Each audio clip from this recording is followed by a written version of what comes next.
ഈ ഒരു കുഞ്ഞൻ ആപ്ലിക്കേഷനിലേക്ക് ഞാനൊരു PDF ഫയലിനെ ഇമ്പോർട്ട് ചെയ്തിട്ടുണ്ട്. അതിലെ പേജസ് ആണ് ഈ കാണുന്നത്. ഈ പേജസ് നമ്മൾക്ക് റീഓർഡർ ചെയ്യാം, റൊട്ടേറ്റ് ചെയ്യാം, പുതിയ പേജുകൾ ഉണ്ടെങ്കിൽ ആഡ് ചെയ്യാം, ഡിലീറ്റ് ചെയ്യാം. ഈ ഒരു ആപ്ലിക്കേഷൻ നിങ്ങൾക്ക് ഫ്രീ ആയിട്ട് ഡൗൺലോഡ് ചെയ്തിട്ട് ഇൻസ്റ്റാൾ ചെയ്യാം. ഇതൊന്നും കൂടാതെ തന്നെ നിങ്ങൾക്ക് ഇതുവഴി സ്കാൻ ചെയ്യാൻ പറ്റും. നിങ്ങൾക്ക് സ്കാനർ ഉണ്ടെങ്കിൽ ഇതിലേക്ക് പുതിയൊരു പ്രൊഫൈൽ ക്രിയേറ്റ് ചെയ്ത് A3 വരെയുള്ള പേജുകൾ നിങ്ങൾക്ക് സ്കാൻ ചെയ്തെടുക്കാൻ പറ്റും. ഇതിൽ മറ്റൊരു ഫീച്ചർ കൂടിയുണ്ട്, സ്കാനർ ഷെയറിംഗ് എന്ന് പറഞ്ഞിട്ടുള്ള. സ്കാനർ ഷെയറിംഗ് ഞാൻ ടെസ്റ്റ് ചെയ്ത് നോക്കിയിട്ടില്ല.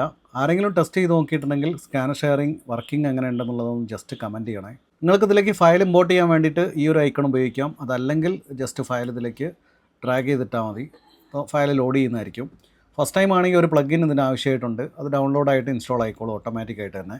ഈ ഒരു ആപ്ലിക്കേഷൻ ഡൗൺലോഡ് ചെയ്ത് ഇൻസ്റ്റാൾ ചെയ്യാൻ വേണ്ടി ഏതെങ്കിലും ഒരു ബ്രൗസർ ഓപ്പൺ ചെയ്തതിന് ശേഷം അതിൻ്റെ അഡ്രസ് ബാറിൽ NAPS2 ടൈപ്പ് ചെയ്തിട്ട് എൻ്റർ ചെയ്യുക. ഫസ്റ്റ് കാണുന്ന അഡ്രസ്സ് തന്നെ NAPS2ൻ്റെ ലിങ്കാണ്. അതിൽ ഡൗൺലോഡ് എന്നുള്ളത് ക്ലിക്ക് ചെയ്യുക. അപ്പോൾ ഈ ഒരു പേജിലേക്കാണ് വരിക. ഇവിടെ നിങ്ങൾ ഇൻസ്റ്റാളർ എന്നുള്ളത് EXE ക്ലിക്ക് ചെയ്ത് കഴിഞ്ഞാൽ ഡൗൺലോഡ് ആവും. ഡൗൺലോഡ് ചെയ്ത് സാധാരണ ഒരു സോഫ്റ്റ്വെയർ ഇൻസ്റ്റാൾ ചെയ്യും പോലെ തന്നെ ഇൻസ്റ്റാൾ ചെയ്യാനേ ഉള്ളൂ. വളരെ സിമ്പിളാണ്. ഈ ഒരു ആപ്ലിക്കേഷൻ ഇൻസ്റ്റാൾ ചെയ്യാത്തവരൊന്ന് ഇൻസ്റ്റാൾ ചെയ്ത് നോക്കിയോ. PDFനെ എഡിറ്റ് ചെയ്യുന്നതും എക്സ്ട്രാക്റ്റ് ചെയ്ത് വേർഡിലേക്കും അതേപോലെ തന്നെ എക്സലിലേക്കും ഒന്ന് ആക്കുന്നതും ഒഴികെയുള്ള എല്ലാ കാര്യങ്ങളും ഇതിൽ ചെയ്യാൻ പറ്റും. അപ്പോൾ ഇതേപോലെയുള്ള വീഡിയോസിനായിട്ടൊന്ന് ഫോളോ ചെയ്യാൻ മറക്കണ്ട.